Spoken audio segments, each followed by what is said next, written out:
भाभी नहीं कोकिला, मोटा भाभी। दूसरों के मामले में टांग अड़ाने से पहले अपनी गिरबान में झांक कर देखिए।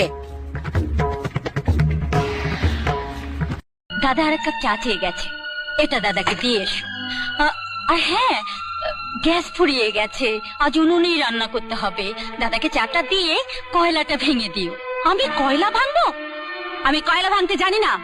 সে কি, লোকে সংসার ভাঙতে জানো আর কয়লা ভাঙতে জানো না?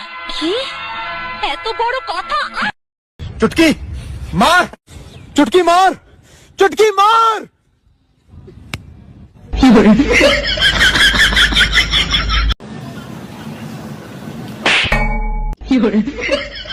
बसंती नाच।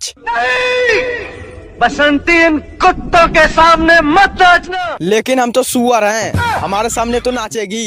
नाच रे नाच।